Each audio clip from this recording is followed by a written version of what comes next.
I want to plug a couple ideas for next year. Will you let me do that? I think you deserve the right to after all the work that you've done. Yeah. So break the video and let's make this its own standalone, Damon. I think that One Philadelphia technically should challenge this ecosystem to say, been a weird few years in the pandemic, but 2026, PHL 250, it's the country 250th anniversary of the country's origin. Yes. I think the Philadelphia tech, sciences, and entrepreneurship community has to show up big. Here are 3 starting gun ideas we have. We at Technically, you can go to technical.ly/PHL250. We at Technically already a year into gathering feedback on a vision statement for Philadelphia 250 years in the future. We're going to do some work this summer to get more feedback. But I say next year, May 2026, we should be installing a plaque with a vision statement for Philadelphia 250 years in the future. And I think that our entrepreneurship, tech, and innovation community should lead that effort and should be known as being the ones that are ensuring our region looks to the future.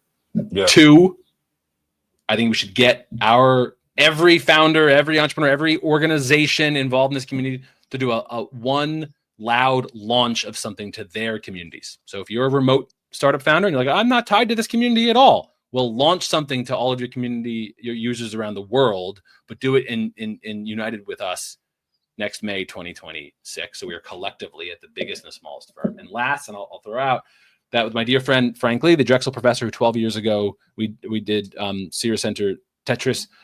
Frank and I are working on bringing something back, be it on Sierra Center or otherwise, to bring back a spectacle. And so we make sure we do the loudest spectacle we can. Those are 3 starting gun contributions: a vision for the future, a shared launch, a giant spectacle.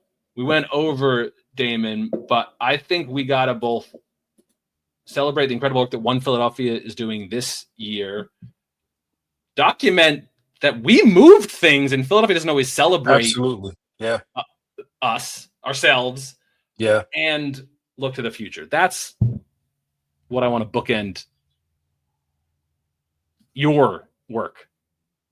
No, I agree with you 100%, Chris. And I think that to your second point about we don't celebrate ourselves enough, we take pride in, winning Super Bowls, and we take pride in winning World Series, and those are all absolute great things that happen. But we tend to dim the light a little bit when it comes to celebrating the people who make the city go outside of that. So I think this is a great opportunity to focus on technologists, builders, developers, entrepreneurs, and the tech ecosystem that exists here. And celebrate this group. And that's what Philly Tech Week has done for the last 15 years and push forward a lot of progress.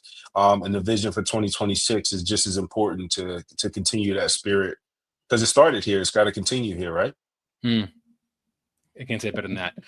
Damon McWhite, thank you for joining us. Thank you for shouting out and leading what One Philadelphia is doing next week with the 15th annual Philly Tech Week presented by Comcast. PhillyTechWeek.com has the full calendar, 50+ events organized by One Philadelphia. Thank you for your leadership. We technically will recap this and give everyone a chance to get involved. I had an entrepreneur say to me a couple months ago, give me more heads up. And I said, all right, well, here's 18 months from now, May 2026, get on it. And I said, is that enough heads up? So here you go, guys. Get out next week and know that you already can get going for 2026. Damon, thank you for your leadership. Thank you, Chris. Thank you. Appreciate you. See you, everybody. Take care. Yep. Bye.